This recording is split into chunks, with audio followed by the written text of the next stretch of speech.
really? Yeah. Oh, well, We'll get into it. We'll get into it. Guys, right now, I am sitting here with the one, the only B-boy, Floor Rock. What's up? What's up, Floor Rock? Chileando pues. How you feeling, bro? I'm good. You good? Firme. Yeah. How was your day today? Más o menos. It was all right? Yeah, it was okay. It was just a little hectic, stressful, just customers and stuff. That's all. Yeah. All right. You feel me? Sometimes we get some people that are a little, uneasy. And then you got to keep it cool, but then in the back, you got to you go to the back, you're like, fuck these putos. You know what I mean? Have you ever flipped out on a client or anything like that? Nah. I go to the back and just lose my shit or walk outside. Be like, I'll be right back. And I'll go walk outside, go to the storage real quick, grab some clothes, but I'm like tripping.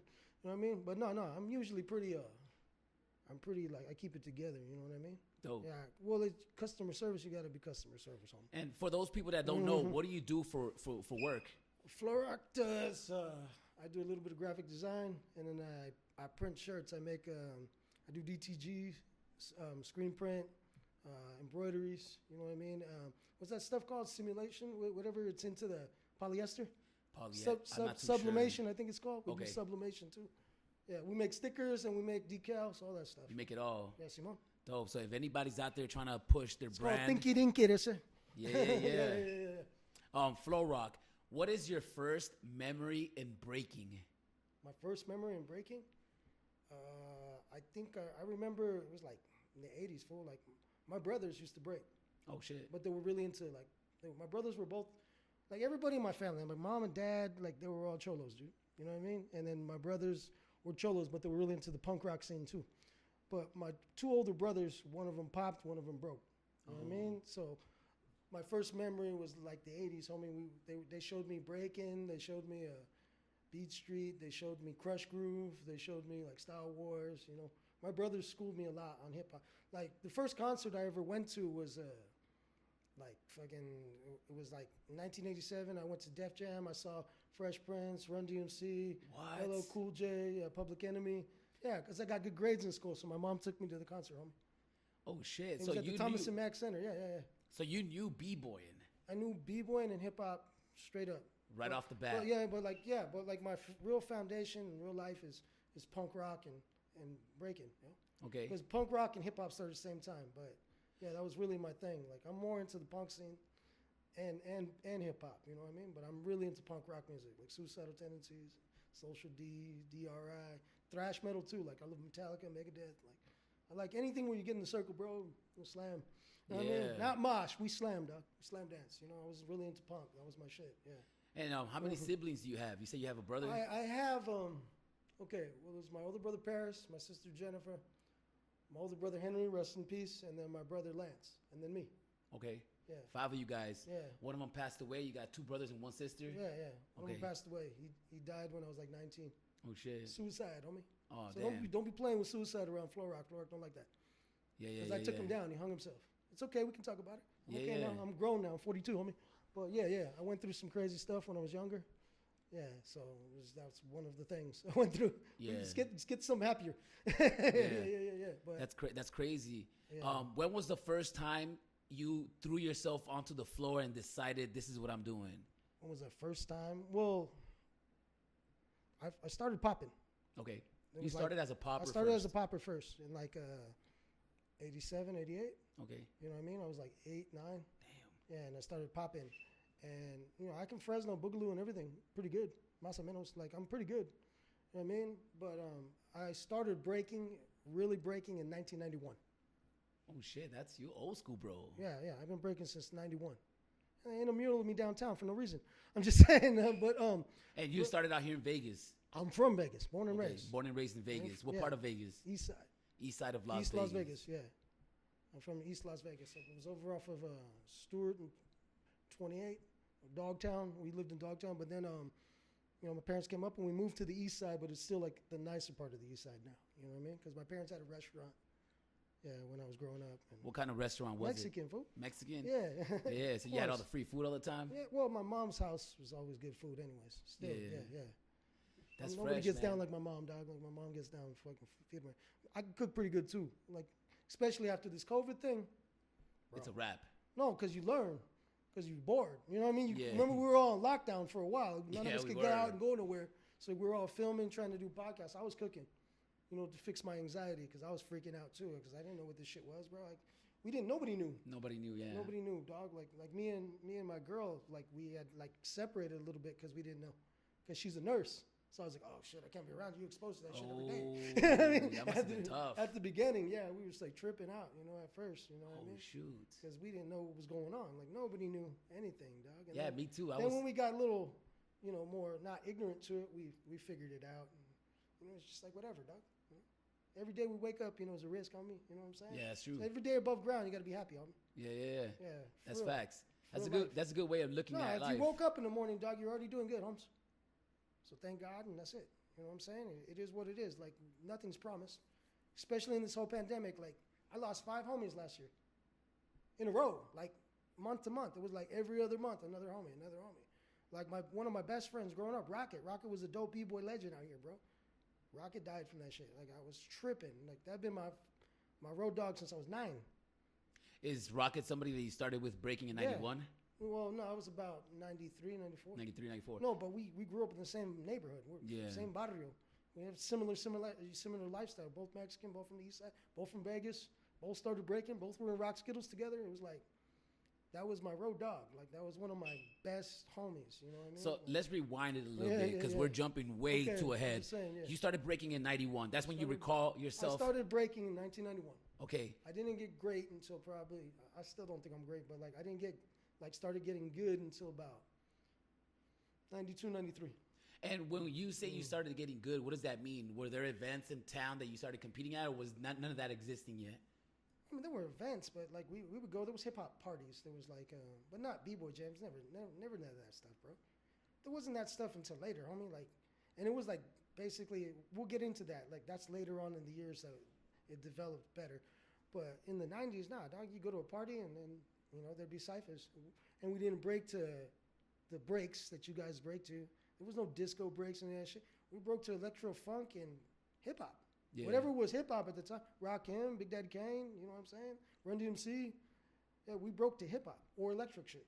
You know what I mean? Like Planet Rock. I don't like to name that guy, but Planet Rock, the Planet Patrol. What's it called? Play at your own risk. Yeah. Egyptian Lover. Like that shit. You know what I'm saying? Tour de France. Tour de France is one of my favorite songs. I love that. I like my favorite song is Boogie Down Bronx. Which one? Boogie Down Bronx. Okay, Boogie Down Bronx. Yeah. I love Boogie Down Bronx. That's like one of my favorite joints. Clear. That's one of my favorite joints too. Which one? Clear. Yeah. Mm-hmm. Fresh. Mm-hmm.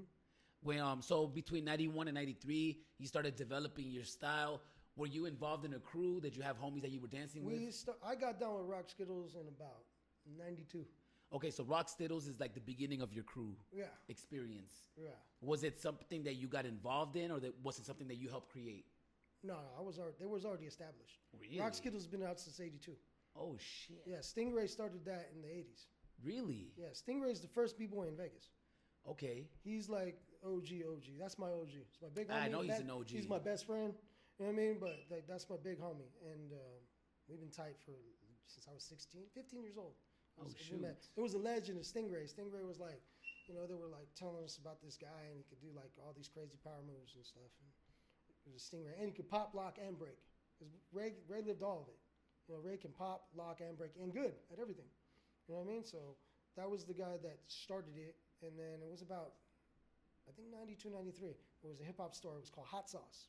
Out here in Vegas. Yeah, a hip hop store called Hot Sauce. What year was this? Was this in the 90s? 92, 93. Okay. That was around, and then there was two of my homies. This is the story I got told. I wasn't there. Okay, there was a guy named Air Rock. It's Chris Air Rock. He's one of my homies too. But he saw these kids that were breaking, and they were Filipinos. It was like Presto, DJ Presto One. I like that guy. Yeah, it was DJ Presto One. My boy Romel Collicton. My boy Fraggle Rock. I think it was Cool Breeze, my homeboy Cool Breeze, and a couple of them, and they were all breaking in the place. And he said, you should start this crew. Like we would call Rock Skittles back in the day. You should start another generation. And they were the second gen.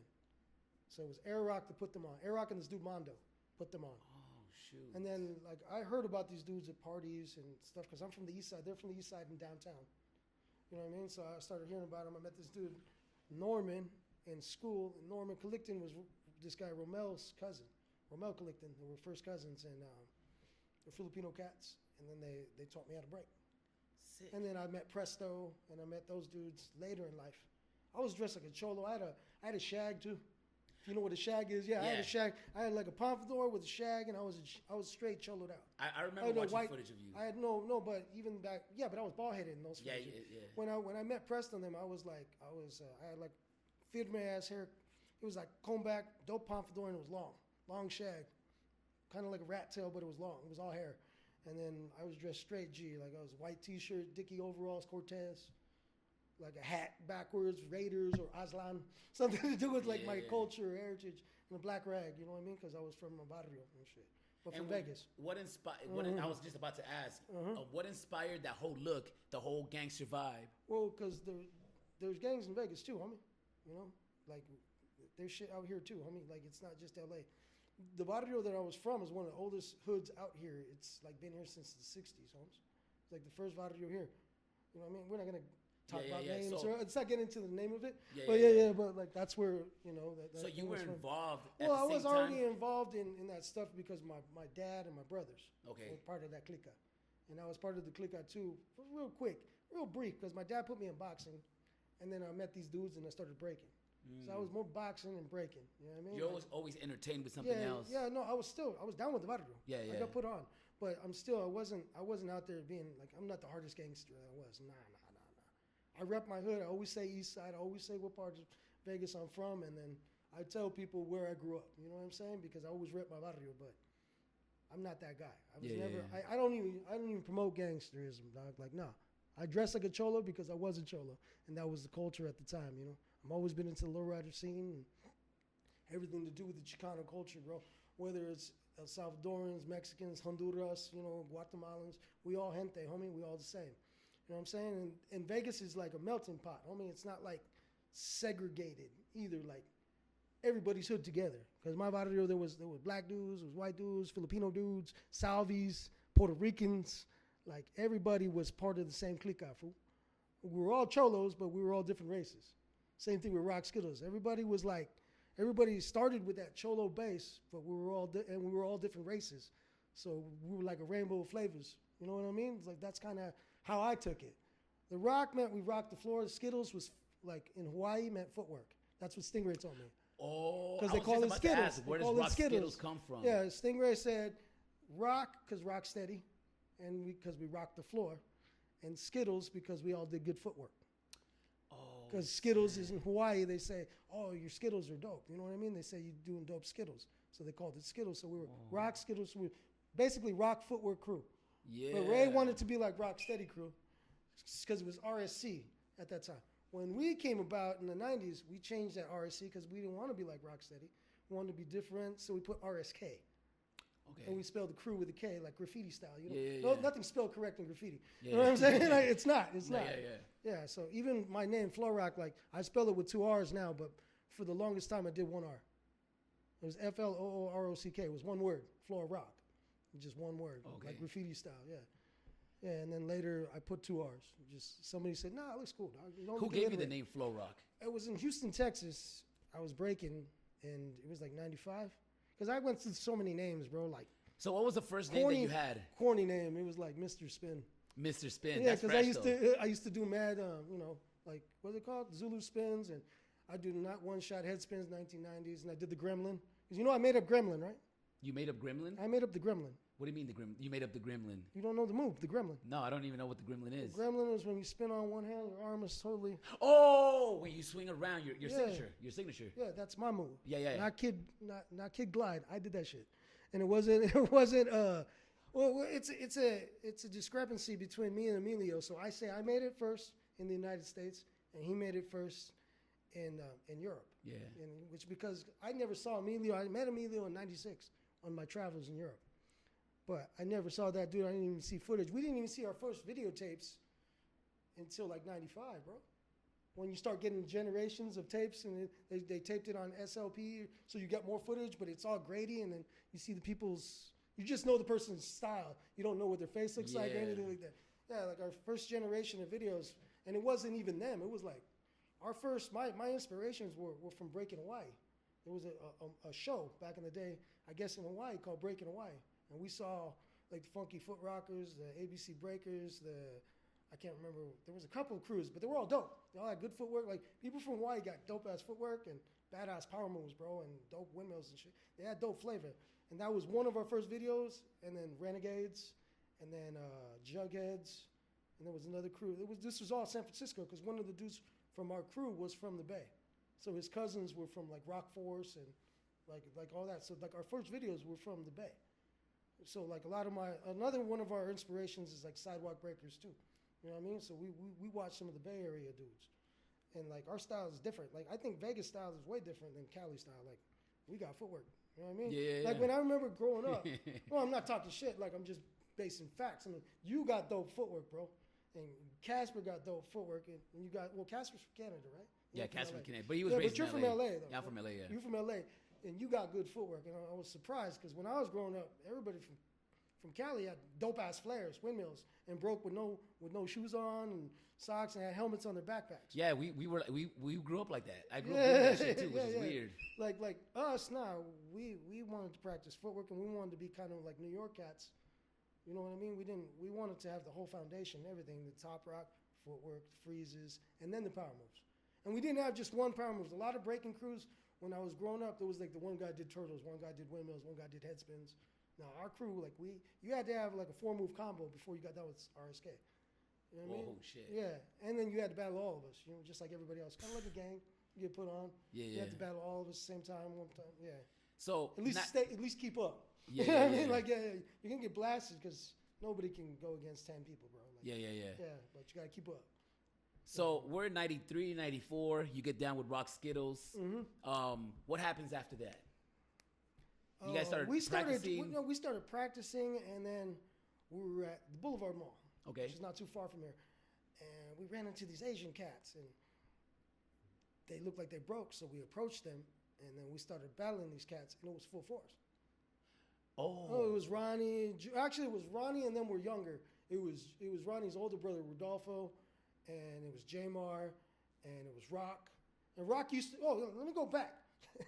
When I got down with Rock Skittles, it was me, this dude Aldo, and Rock from Full Force. Okay. Rock from Full Force was in Rock Skittles first. Really? Yeah.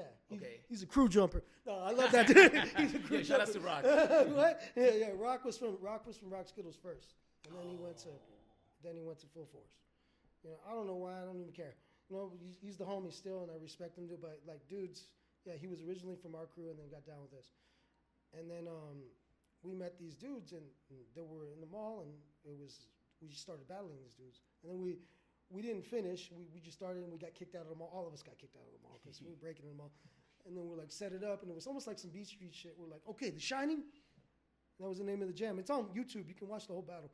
And it was like The Shining, and it was like, yeah. And it was like in November and shit. And then we set it up, and they practiced too. They were like, oh shit, now we got somebody to practice. Yeah. That must have been exciting. Yeah, for us, it was all like, that was our shit. So we practiced, and then we drove to this jam, and it was downtown. It was at I can't remember. I think it was at the Golden Nugget in their ballroom.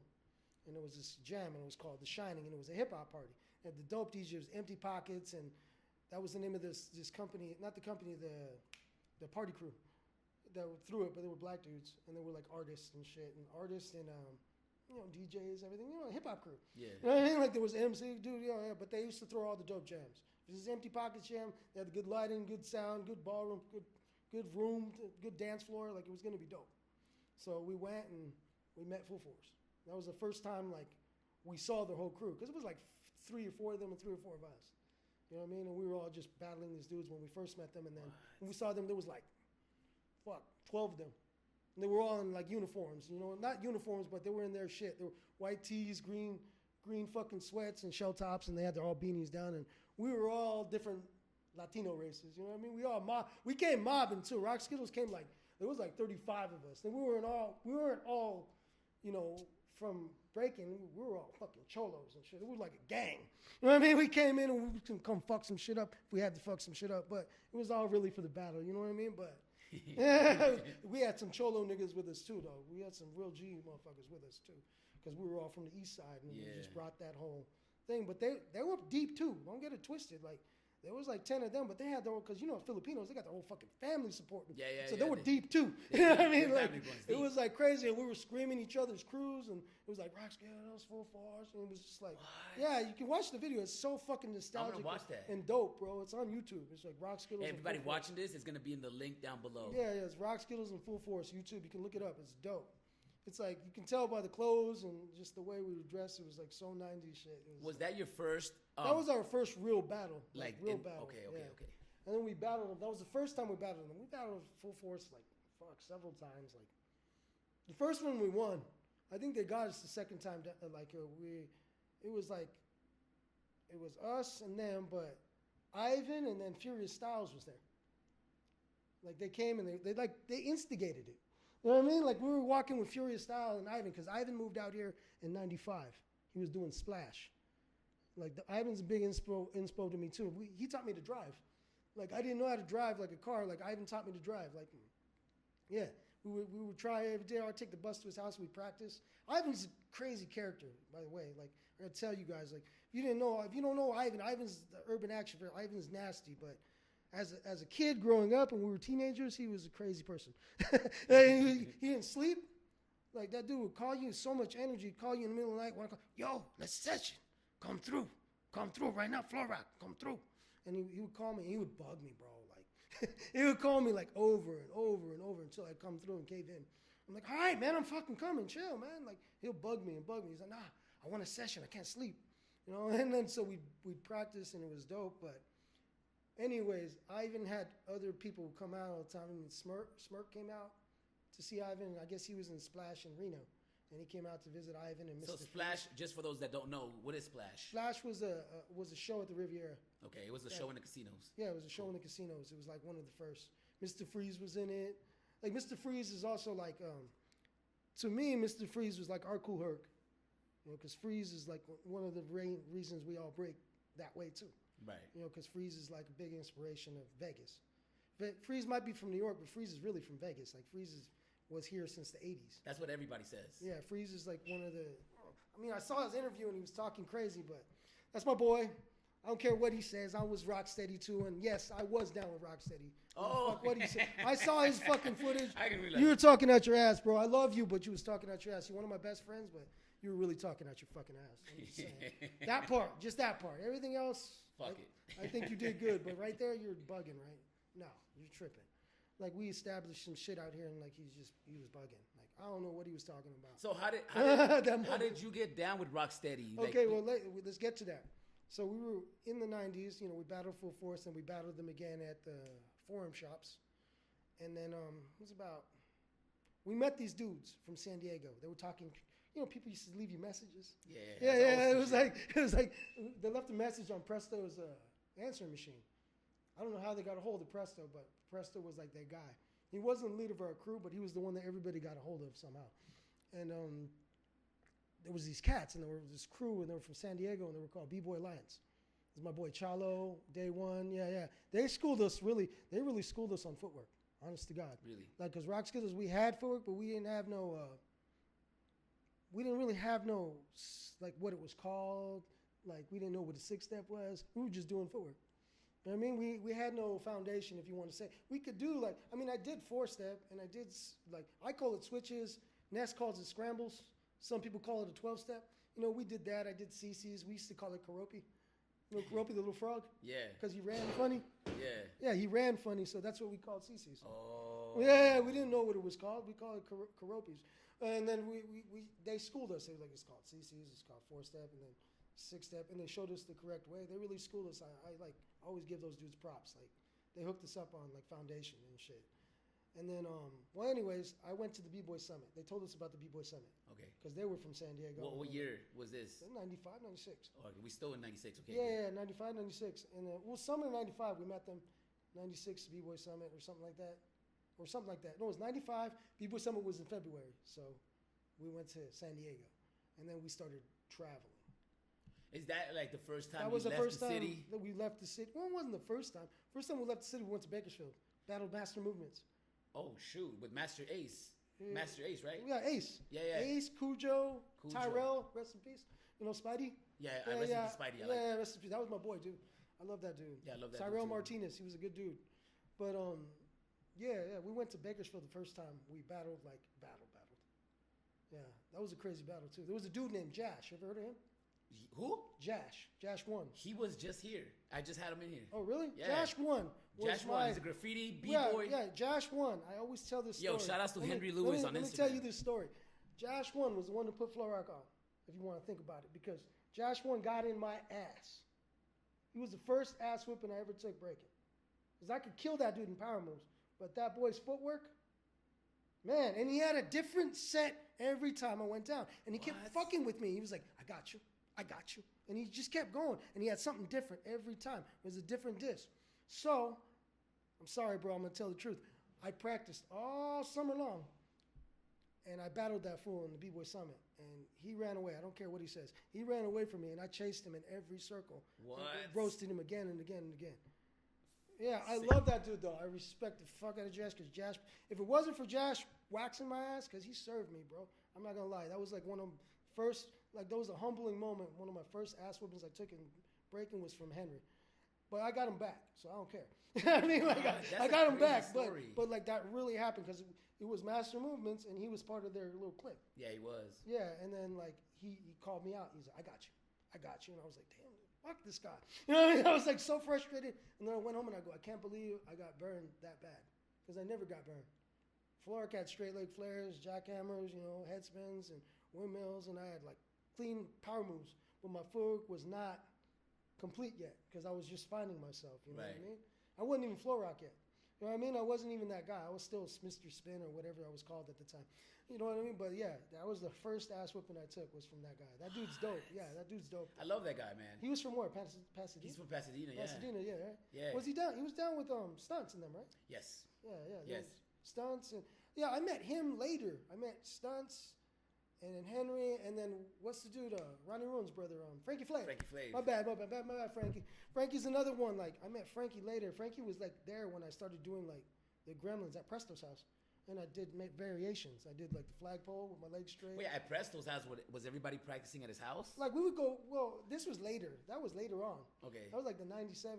But like, that's when like I got to know Frankie Flav. Okay. You know what I mean? But before that, like, yeah, I met Jash, and we went to the B-Boy Summit, and then I battled Jash. The reason I got down with RC was these guys, Tribal. After the B-Boy Summit, there was a convention here back in the day, and it was called Magic. And then in California, there was one called ASR. You know what I mean? It was like a Long Beach street show, and it was skating, it was skateboarding, streetwear, whatever. But the one in Vegas was called the Magic. Now it's called Pool Show and something else. Can't remember what it was called. It's called Pool Magic and Show or something like that. But we were walking around. I was sponsored by another clothing company called Mac Hard to Steal. I don't know. It was one of our first shows and gigs that we got. Presto got it for us. Presto was kind of our manager, kind of our promoter, networking. Like, Presto was good at that shit. You know what I mean? Like, he wasn't the greatest b-boy, but he became a dope DJ. You know what I mean? But he had nasty footwork. I ain't gonna lie. But he wasn't the greatest, like, power moves wise. You know what I mean? But Presto had nice. Yo, shout outs to Presto. Presto one's one of my biggest, one of my good homies, dude. We grew up together. It's a good dude. But anyways, we were doing that. We were walking around the convention, looking at the other streetwear, and there was a video came on. It was a tribal video, and I was on it. You know what I mean? And I was like, what the fuck? That's my shit. They better give me some clothes. You know what I mean? Like, that was my thought. You know what I mean? I was like, they better give me some clothes. And then I went up to Bobby and Carl, and I was like, yo, that's me, bro. And they're like, who? I go, the Vato just played, rewind it. And then they put it on, and I did the straight leg flares, the jackhammers. I'm actually in the intro of the B-Boy Summit video. And I was like, that's me. Y'all should, like, hook me up or sponsor me. And they gave me, like, 2 pairs of clothes. They said they were going to sponsor me, and never heard from them. Never heard from them ever again. Tribal. No, it's cool. They're my boys. They put me on later. But I went to the B-Boy Summit again, and then I talked to Bobby. And Bobby's like, he saw me breaking, and then I had gotten better. This is '97. I had gotten better, and then he was like, yo, you want to go with us to Japan? And I thought he was full of shit, because a lot of people tell me a lot of things, and I'm not one of those guys that gets excited like until it happens. I mean, like, I don't get excited and I don't get you know what I'm saying? Like, hopeful. No, it's not the hopeful. I just don't. I don't jock people, homie. Like your actions speak louder than words, homie. So make it happen. Don't talk shit to me about it. Let's do it. Yeah. You know what I mean? I'm not that guy. I want to see it, homie. Like, you can sit here and bullshit me all day, but, like, you can't hustle me, dog. I'm from the street, too, homie. So I'm like, you know, I was like, yeah, whatever. Well, anyways, after that, he said that, and I was like, yeah, I gave him all my info, and then I got this big-ass box, fool. Like, for 6 months full of clothes. Like, and then I got a plane ticket and an itinerary. So I was like, oh, shit, I'm going to Japan. You know what I mean? Like, yeah, so he took me to Japan, and on that trip, I think it was the first time I went by myself, and it was me, Zodak, and this dude named Donger. He's like a dope-ass skateboarder. His name's Kian Liu. He was a dope skater. And it was, it was Cycle Realm and Funk Dubious. Oh. So we went on that trip with that time. And then they were big at that time, yeah, too. they were big, too. And then I went with them, and then I went back again, like 3 months later, to Japan again, because Bobby put me on. And then it was me, Crazy Legs, and Crumbs. Okay? And then it was Delinquent Habits, Cycle Realm, Cypress Hill, and Funk Dubious. Okay? And on that trip. And then it was just us three. It was us three, and then I was like chilling with Crumbs, and me and Crumbs, I didn't know Crumbs was actually from Vegas. Crumbs is from Vegas. What? Like he's from Northern Cali, but he's from Vegas. Oh shit. He's actually from Vegas. Like he went to elementary school, and then he moved to Panama. Did you know that too? Yeah, Crumbs is from Panama as well. And then, because he has a Panama passport, ask him. You know what I mean? Like his dad's like a business owner or some shit, and then he's from Panama, but he was born in Vegas. Oh shit. He's born in Las Vegas, so he's a fucking Vegas vato. And then he went to Panama, and then he went to Modesto. He's like, you know, you're on a plane for fucking 12 hours, you're going to talk to the dude next to you. Yeah. And then Crazy Legs was right here. So, like, I finally talked to Legs, and we were talking, and then we went, after that trip, he had expressed some things to me, and he asked me, like, a little bit later to get down. And I said no. That was 96. So we have to go back, 96. Because I went on tour with Crumbs in 96, first time. Right. So this first trip was 96. I went by myself the first time. Second time I went with Legs and Crumbs. That was 96. It was later, I think it was like freestyle session, the first one. He asked again, and I was like still contemplating. I met Easy Rock finally, and he was kind of a prick. Easy Rock's my friend too. You know what I mean? But he was kind of, conceited dude to me, like he was my hero and shit, but he like kind of brushed me off the first time I met him. And then he saw me break, and then it was a total different story. Like, because then Legs called me and said, well, Easy likes you too. And I was like, really? Because he was a fucking prick the first time I met him. You know what I mean? Like Easy Rock's my boy, though. I love Jason's my homie. But, it was like he asked me several times, and then everybody moved out here that following year. It was like 97. Like, everybody, all the Electric Boogaloos moved out here. It was Mr. Wiggles. Actually, Easy Rock and Asia was supposed to be in it. It was this show when New York first opened. It was called Manhattan. Manhattan. Yeah, Manhattan. And it was the B-Boys was Wick, Reminds. It was originally Easy Rock, and then Honey Rockwell, Asia One, and then this girl named Risa, and I think Shannon too. Like what's her name? Jade. Her name was Jade. B-Girl Jade. This is old school. Her name was Shannon. Yeah, and her name was B-Girl Jade. And then it was all the Electric Boogaloos. It was like Wigs. It was Wigs, Poppin' Pete, Sugar Pop, Skeeter Rabbit, rest in peace, and Jazzy J. And they were all out in the show. And then, we would wait every day, like, because we were like starstruck. We knew our heroes were here. So there would be like a little place you could eat, and then there was the entrance for the show, and we'd wait. We eat, and then they finally came out one day. And we got to meet Flo. Oh, Flowmaster was here too. So it was Flowmaster. We got to meet Flowmaster. We got to meet Honey. We got to meet everybody. And then we started telling them about Party. So there was a party that had happened. I can't remember who fucking threw it. It was some jam. And I was breaking all night. I probably went out like 30, 40 times because they were there. I wanted them to see me break. And then Wiggles came up to me and he goes, we're doing the show and you want to be in it? And I was like, yeah, I'll do a show with you. I thought one show. You know what I mean? He's like, no, you're going to get paid like $1,140 every Tuesday, and you start tomorrow. And I was like, yeah, that's just exactly how you're just looking at me. I was shook. That's good money now. Yeah, I know, right? And I was in high school, dog. You know what I mean? I was junior or senior in high school, and I think Wig I was dropped just out. asking you. I dropped out, homie. I was like, oh, fuck school. I'm gonna make $1,140. That's more than my dad makes. You know what I mean? Like, yo, you know what I mean? So I was like, yeah, I'm down. So I went. I had to learn the routines, and I got in the show. During the show, you know, I built a relationship with Flo, Wick, and Wigs. You know what I'm saying? And then Legs and all that started getting together. So I started building a relationship with Rocksteady, and I learned that. And then finally, I got down. Legs asked me 3 times to get down. It's not that I didn't want to. I just didn't think I was ready. And then I finally got down. And then Mr. Freeze was in that show too. My bad. I keep forgetting. And then Mr. Freeze took me, schooled me on like the first people in Rocksteady and how it all started. And they were like, "Yo, that's it. You down with RC? Go make a shirt." You know what I mean? I could rock colors. Yeah, I could rock colors. So then I was like, now I'm down with my peers. You know what I mean? It's dope. I'm part of RC. That's it. And then I went on a trip, and it was like our first trip, and I think it was Switzerland. I think I went to Switzerland. I went to Zurich the first time, or Geneva, whatever. And then it was like, bam, I went to France. Then I went to Germany. I've been everywhere, bro, just like you. I've been to all the continents except for Antarctica. But I've been to everywhere. I've been to Iraq. I've been to Russia. I've been to Poland. Before it was cool like it is now. I went to Taiwan first. Why do you think all them dudes from Taiwan could do Gremlin? Flo Rock did that shit first. Out there. I'm just saying. Yo, shout out to Taiwan. I got the receipts, fool. I got all the footage. So you should sick. come. You should come to the crib. I got VHS for days. We should do that. Of like videos. Yeah, you should come and we could just talk shit. You know what I mean? Like, cause I got footage of knuckleheads and everybody too. So you better not talk shit, cause I got receipts on me. like, I will pull your card with the way you dress. I'm gonna go back in time real go. quick. When it was Rock Skittles and Full Force between '93. You know all this. Was you two the biggest crews in Vegas at the moment? We were the only crews in Vegas. Okay, that's what we I was. We were the only crews in Vegas, and then we were the scene. So it was like every time we saw each other, we had to get down with each other. You know, battle. There was like a rivalry, but it was just like a friendly rivalry. I mean, I might have exaggerated a little more because I was an angry dude, you know. I told you what I went through. Like my brother had died. Like I was going through it, homie. You know, I had like a lot of problems mentally going through that because I took him down. You know what I'm saying? So if I was an angry b-boy, I'm sorry. You know what I mean? It's like I had a lot of things going on with me at that time, you know.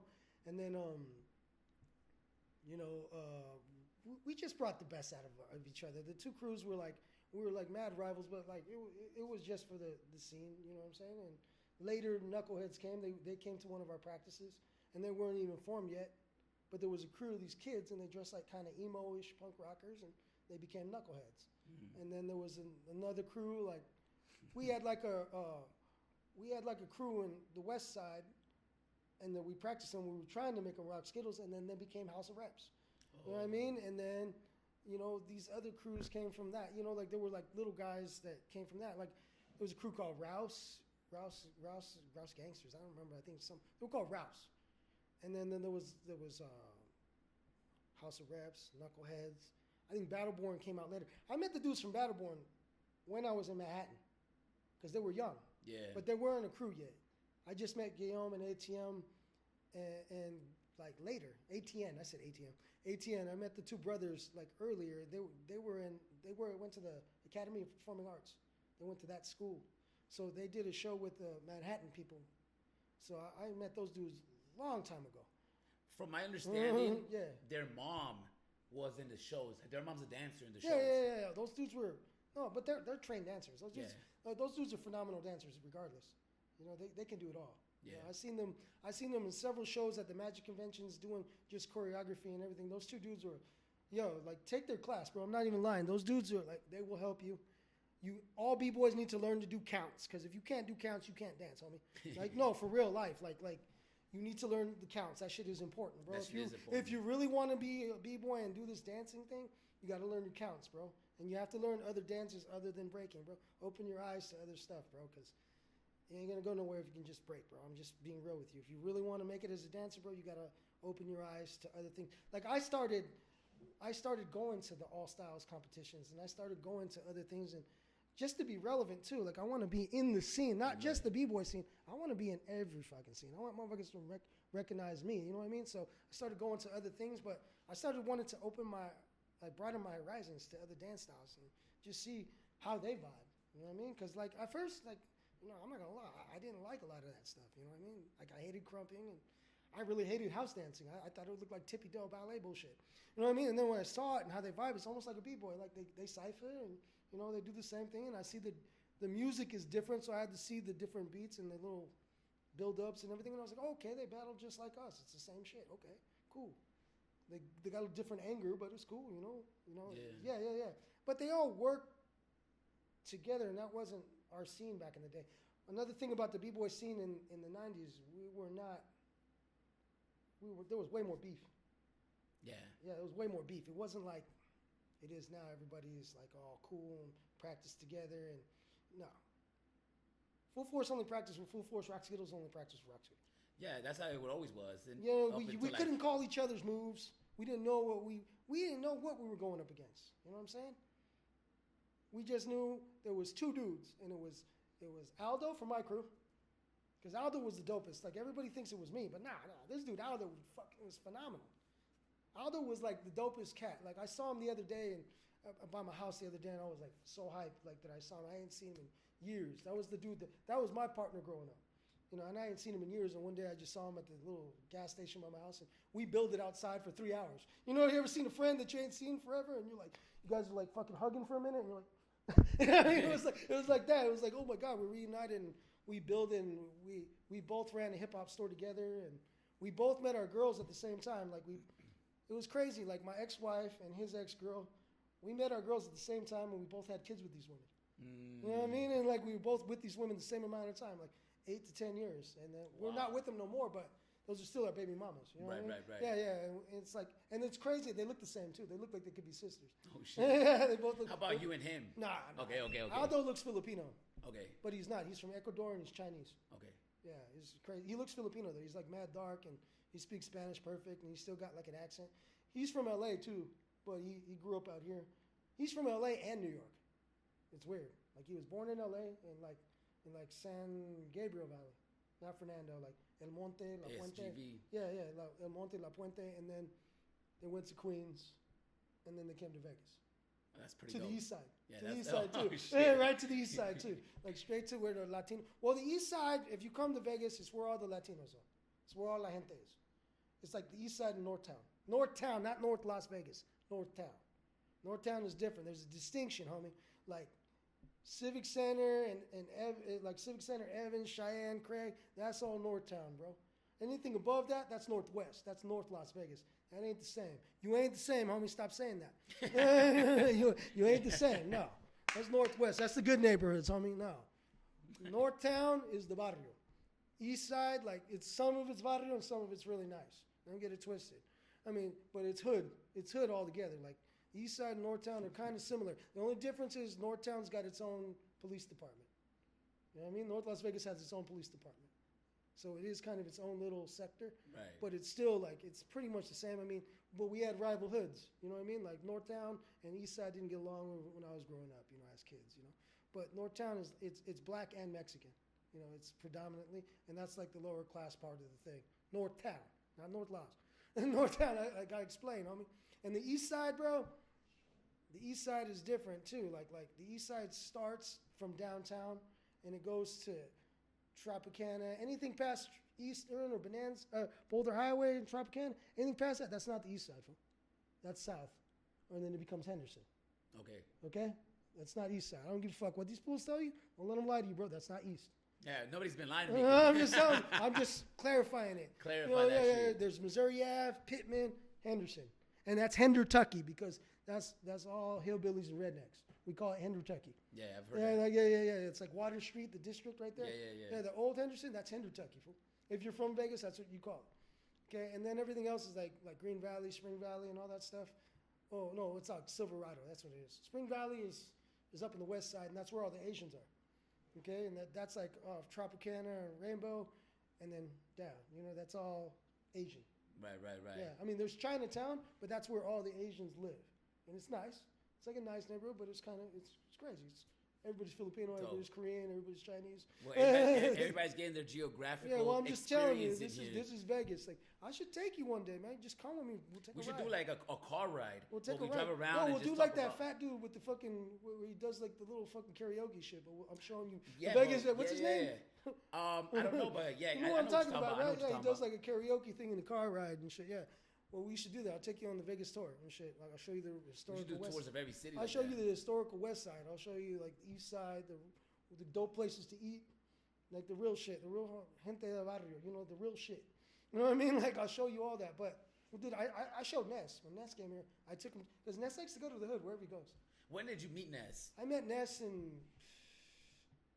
1998, 99. Okay. He wasn't Rocksteady yet. Oh, he wasn't Rocksteady. No, I went for the Rocksteady reunion, and he was helping. And I just remember I remember he had a mohawk, like a half mohawk, right here. What? Yeah, it was like the back of his head down. That's weird. Yeah, it was like it was crazy. He dressed dope though. Like Nez was skinny as fuck, like he always is. But he was skinny as fuck. He was wearing big ass shorts, some sick ass Pumas look like Cortez, and like ankle socks and no shirt with like a vest. Okay. Like a denim vest. And it said Alien Ness on the back, and it was in airbrush, and he looked so dope. I ain't gonna lie. Like, Ness is one of my heroes, like straight up. It was like Ness, Easy Rock, Mauricio, like those were my heroes. That's why I break like Ivan. That's why I break so fast and so powerful. Also, the reason I break so fast is there was no hip hop scene. You live in LA. There were Rebels, right? Remember Rebels? Rebels, Groovers. Okay. So the music was Deep House, right? Yeah. Oh, I love Deep House. Same thing here. I love Deep House. No, it was the same culture here. Because San Bernardino is right there. That's kind of where it started. Yeah, the rebel scene started in San Bernardino. So those dudes came out here. So there was a lot of rebels and greasers in Vegas during that time. Yeah. Shit. So you all right? So you got down with Rocksteady. You go to the Rocksteady. When was the first time you went to a Rocksteady reunion? Was it 1997 or 98? That was the first year you got down? Well, I got down in 97. Summer of 97, I got down with Rocksteady, and then I was in the Source magazine. I forgot to tell you that. Legs put me in the Source magazine. I was in like a video. I was in like a picture, and then there was a whole article about me. Like, do you still have it? It was like, yeah, I do. I have it at home. What? I got all the receipts, homie. I got that. I got every magazine I was in Taiwan, Japan. I got all my articles. My mom was good at that. Yo, my first tattoo. Yeah. So I walk into a tattoo shop. Hey, when you gonna hit me off? Whenever. I want my hands. Oh, you whatever you need, I got you. Okay. My first tattoo, 94, 95. I was 14, 15. I wasn't even allowed to get tattooed. I kept going to the tattoo shop every day asking for a tattoo. This guy tells me no, and one day he goes, "What do you want?" I didn't know what I wanted. So I went across the street to the grocery store, and I got the Source magazine. You know the microphone they have? Yeah. I got that microphone tattooed on me, my first tattoo. You got it or what? Oh shit, that is it. I see it. I didn't know what I wanted, but I knew I wanted hip hop. That's dope. So that was like, yo, let me get this microphone and shit. Do you have any tattoos? Yeah, I got it says Rockabilly. Oh, okay. This one says 50 style. And then I got shit. Oh, let me take this off. What was it? Yeah, please show me. We're about to get naked up in here, guys. Pause. We don't roll like that. Damn, yo, Flow Rock dress is nice, guys. I don't know if you guys can see this crispy white shirt. But I got Felix, but it's me. It's a cholo. Oh, that's fresh. And I got the Dia de la Suerte, but realistic with the tres. Yeah, that's some gangster shit. What was your first tattoo? Oh, everybody's. Mine too. Oh, I got one too, yeah. Yeah, you do. I seen one on your hand. I got on my hand. I got one in here too. Yeah. I actually want you to fix that too. Huh? I want you to kind of fix that too. So make it we'll fix it. Realistic and not all ghetto like that. I mean, that makes it more like, what's that called? Like authentic, because we did it with Indian ink and and I was like 12. Yeah. So mine too. I can't believe it's still there. It's not even really there no more. But yeah. What was your first tattoo? Oh yeah, your first tattoo was your hand. Yeah. What was your first tattoo at a shop? The Rockabilly. Okay. It was my boy Fax. Fax One. His name is Bo. He's got a tattoo shop out here. Yeah. He did actually all of them except for this one. Johnny Fever did this one. Johnny Fever? Yeah, Johnny Fever is a DJ, graffiti artist, tattoo artist. All right. Mm-hmm. Just because I think we only got like 10 more minutes on the footage. We're gonna have to do this again though. We need a part 2 because we need to continue from the 90s on. We're gonna end in the 90s though, but just talk to me between 97, 98, 99. You were on the Source magazine. I was in the Source magazine, got down with Rocksteady, met Ness, And then it was crazy. Me and Ness, we got down in the ciphers in the circle, and we just became really close friends. And it turned out we got the same birthday. You know what I mean? Me and Ness are both Pisces, both born March 14th. What? Yeah, it's crazy. That's dope. Yeah. And then was Rocksteady like a in your eyes? Did you feel like that was my goal? Huh? That was my goal. That was your goal. Yeah. Once my you goal. My goal in life was I'm gonna be down with those vatos. I want to get down with that crew. Why was it a goal? Was it because they were the originators? Because we saw not only the originators, it was just like we saw MTV The Grind, and it was like it was Fable, Kenny, and it was Legs, and then I think Wiggs, Flowmaster was there, and then Zulu Gremlin, and we saw them all on MTV The Grind, and we just saw them performing, and I was just like, nah, I want to be down with those dudes. Like one day I'm gonna get down with that crew, and I remember telling my homies that. And it happened, it happened years down the road, but at least I fucking lived my goal. You know what I mean? Like, right. I set myself to it. I practiced, I made it happen. You know what I mean? And then after that, I was like, I want to see the whole world. And it did. Man, that's I got beautiful. no regrets in life, homie. Like, I've seen everything, homie. Like, I've been everywhere. I've been to China. I've been to Japan. I've been to the Philippines. I've been to Malaysia. I've been to fucking Guam. I've been like everywhere that like Cholo shouldn't go. You know what I mean? like I've been to hella places, France, Germany. What was the first cipher battle or battle that you had with Rocksteady that was like, oh shit, this is a real crew that we're battling? Or did you guys just smoke everybody that you guys battled? Several at the time, like yo. Like any names? I can't think of like nah. I never had beef with nobody, bro. Okay. Not really. Like nah. If somebody called me out, then I would go. If you cut me off in the circle, then we're gonna go. Yeah. But like I wasn't out there looking for battles. Like that was Crazy Legs just instigating shit. Okay. Like one time he flew me, Wicked, Teal Steel, it was Smirk. I always got you two confused. Smirk said he's actually out here. I confused myself. You should get him. I need to get him. You know he's out here this weekend, right? No, I didn't know that. Yeah, he's out here. This weekend. I need to hook up with him. Some cognito shit. Okay. But I just fucking dropped the ball. Put him on blast. Well, this comes out way later. I want you to get him while he's here. So yeah, hook me up with him. Yeah, because I'm gonna see him tomorrow, next day. Okay, perfect. Yeah, I need to talk to him. Come, yeah. But anyways, he flew us all out there, and he had been talking crap on the internet. There was something called the Battle Board back in the day. It was on freestylesession.com. It was before Facebook and MySpace. Is it over?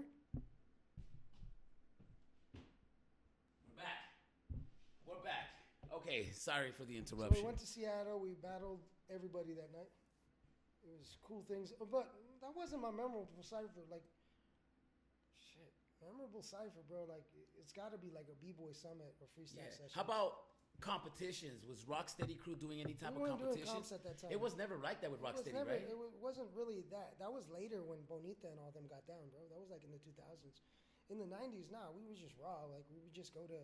We were getting flown out everywhere. You got down with Rocksteady was like your ticket to stardom for a moment at that time. Yeah. Because we were like because back in the day, bro, in the 90s and the 2000s, early, it was like skateboarding. You know how you got this company and this company? Okay, well, it's like the same 30 skaters, same 30 B-boys. You know what I mean? We were all running into each other on tours, just the elite B-boys. But what were you guys? What were you guys doing when you were traveling? I was doing the promo tours with Tribal, and then like I was sponsored by Puma too and Adidas, so I did promo tours. So you were just flying around to perform? Yeah, we would just do promo tours. Like if they had some new shoe coming out or something, and Tribal was doing that with Psycho Realm and everybody like that. Everybody was wearing their stuff, so you had these. He got these performers to perform in his stuff. That's basically it. And then he had the Rocksteady crew, and then he had Style Elements, and then whoever else he brought, like if it was Renegades or whatever, you know what I mean? So we were just doing promo shit, and we would do it in several different venues. So that was what our tours were doing, and then there would be parties, and then we'd run into somebody from Japan, we'd run into somebody from China. They broke too, and then they wanted to get their see where they're at. You know what I mean? That's how I did it too. Whenever I went to a different state, I'd see the vato that everybody was clapping for, and that's the vato I was going to battle that night. You know what I mean? Because I wanted to see where I'm at, but I wanted to see the guy that was me. Everybody's got a person in their city that's their hometown hero, and that's the dude I wanted to step to. You know what I mean? Right. I wanted to see where I was at. It's no use battling somebody worse than you, bro. Let's battle the best. Right. Go to different cities, battle the best. I won some, I lost some, homie. It was what it was, but at least they remembered me, fool. And that's all it is, dog. We go into a cipher and we're trying to like get remembered, bro. Right? Like as a kid, you want to be remembered. You just want to be recognized. You want to be respected. So in the cipher, we got in the cipher and you went and battled and called people out, or you went out a lot of times so they remembered you. You know what I mean? That's what it was all about, homie. It was about getting your recognition in life, and that's it. That's all I wanted to do. You know, I was a kid from the barrio, and I wanted to get out of the barrio and broaden my horizons, and traveling did that shit for me, and then it made me change my whole aspect of my life because it was something bigger than my neighborhood. You know what I'm saying? And anybody that tells you to fucking stay in your fucking shit, nah, dog. If your circle don't help you grow, homie, that ain't a circle, that's a cage. Nipsey Hussle.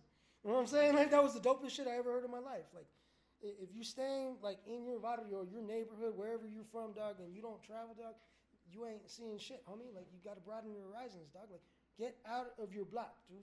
Go see other things, dog. Travel. Do it yourself. Don't wait for somebody to do it yourself. We did. We got in the car, we drove to Bakersfield. That shit was far. We drove to Texas, Houston, Texas, and battled fools in Houston, Texas, bro. We battled fools in Colorado. We battled fools in Utah. Whatever state was next to us, we went.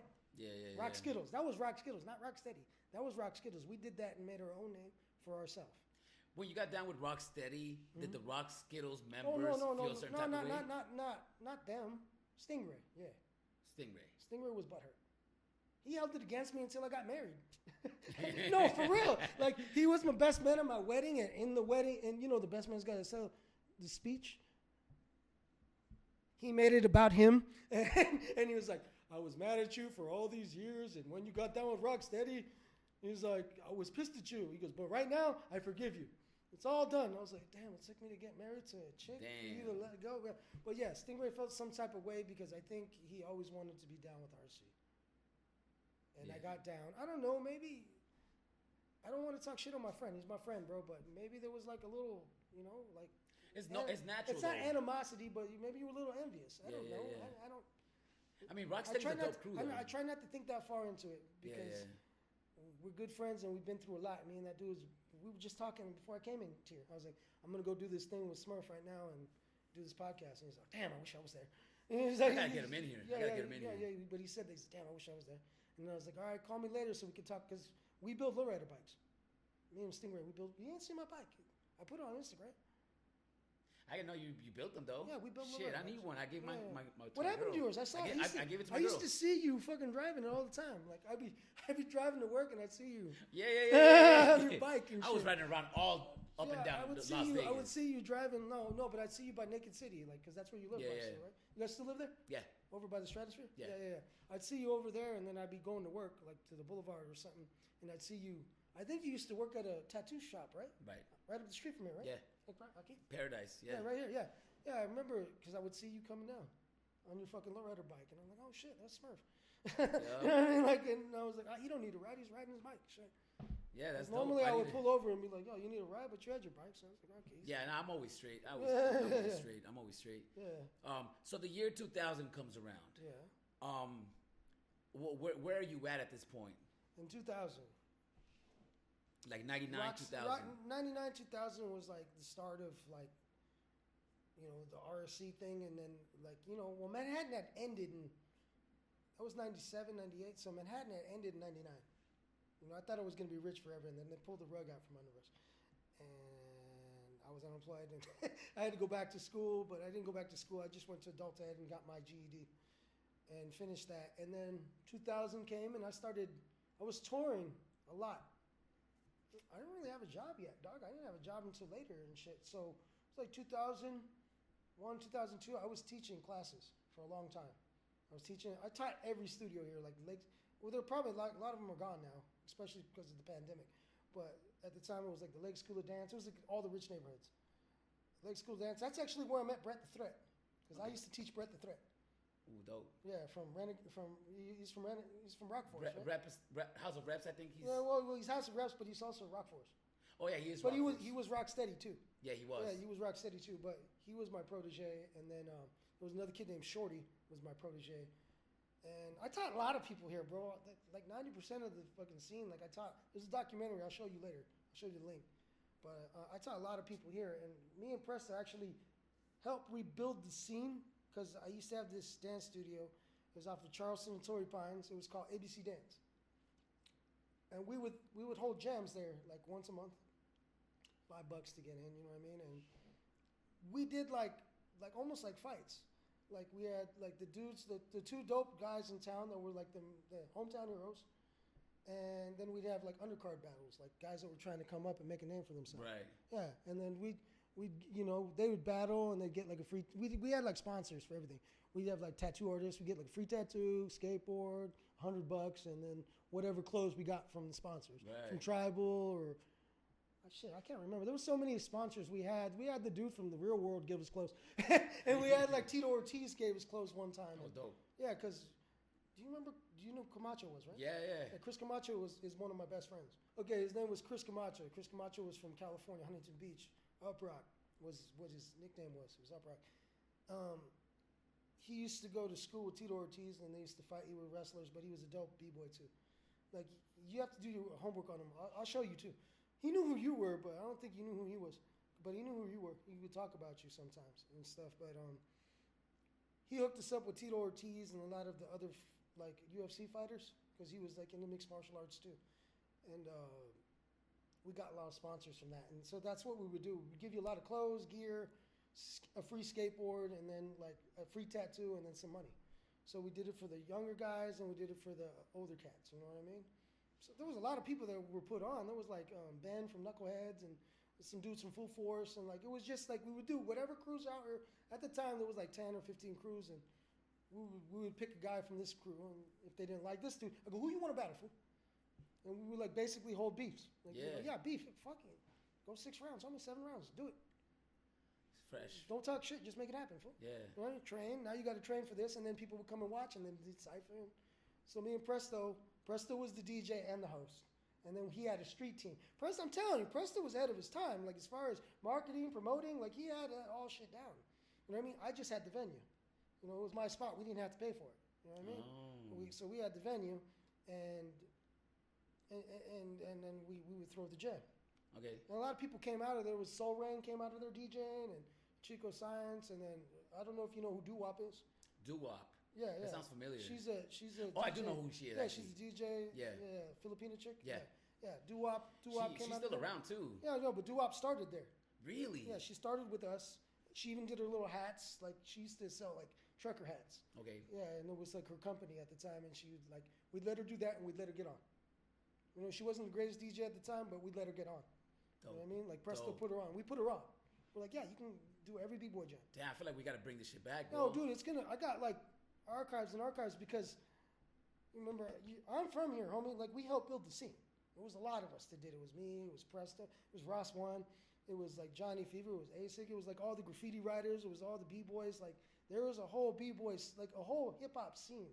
And we can't like just let it go away. And don't let these people that are making a documentary do it.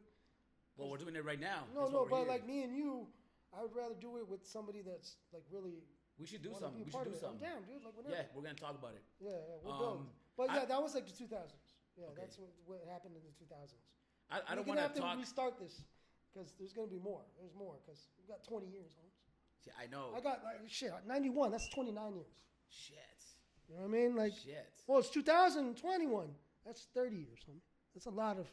We're gonna have a lot of history, man. Yeah, it's probably gonna 3 tapes. Fresh. Of the park jams and everything like that. And because there was park jams, we didn't even get into that. There was park jams at JC Park right here on Sahara, and it's on Sahara and Eastern right here. St. Louis and Eastern, actually. And those were the park jams, and a lot of things went down there. A lot of battles went down there, like the Flowmaster and everybody. There was a lot of jams that went down in Vegas that were like mad historical. A lot of graffiti beefs. Like it was crazy shit because out here there's a lot of graffiti writers too. You know, there's OFA and that other crew. What are they called? Not Lords. Lords is from the Bay. A big crew from California, like a dope TKO. Oh, TKO. There's TKO and OFA's out here. OFA Okay. is from California too. OFA, yeah. Yeah, OFA is from out here too. There's OFA, PM, there's TKO, there's like a bunch of graffiti squads out here too. You know what I mean? But we're all one. Yo, Like, we're definitely gonna need a we're gonna have second, to, second run on this. We've been shooting for more than an hour. Yeah. I think we're gonna have to end it now. Flow Rock, I appreciate you for coming in here, man. Anytime you want, dude. Like we're homies, dog. I I Yeah, consider yeah, you one yeah. of the homies. Yeah. I appreciate your time. And is there anything you want to let the world know before we shut down this episode? Nah, just be appreciative of every moment in life, homie. You know what I mean? Because nothing's promised, dog. That's all I'm saying. Like with your loved ones, family is everything, dog. Family is first. That's all I want to tell everybody. And stay on that positive tip because we're gonna all get through this pandemic, homie. It's almost over. Well, at least here. We didn't even get to about COVID. We didn't Yeah, we even didn't touch anything. Dude, we didn't Like, get to touch there's so anything. much shit to talk Dog, about. we got a lot to talk about. Yeah. Bro. Yeah, but We're gonna do this again, guys. I we're hope gonna have everybody. to. Yeah. I hope everybody had a good time today. I hope everybody enjoyed themselves. If you guys like the content, if you guys fuck with Flow Rock, follow Flow Rock on Instagram. Shout out to Street Masters, Legendary Empowerment. That's my sponsor, and you know, Stingray and Rocksteady crew. You know what I mean? Big love, East Side, Las Vegas, homie. That's right, guys. Cosmic Social Club. Peace. This podcast is brought to you by Cash App. If you want to see the B-Boy, B-Girl community grow, please make a donation so I can afford to continue doing this content. If you are broke, please like and subscribe and hit the notification bell. Go ahead, hit the like button right now and follow the Instagram at TheSpinTheory.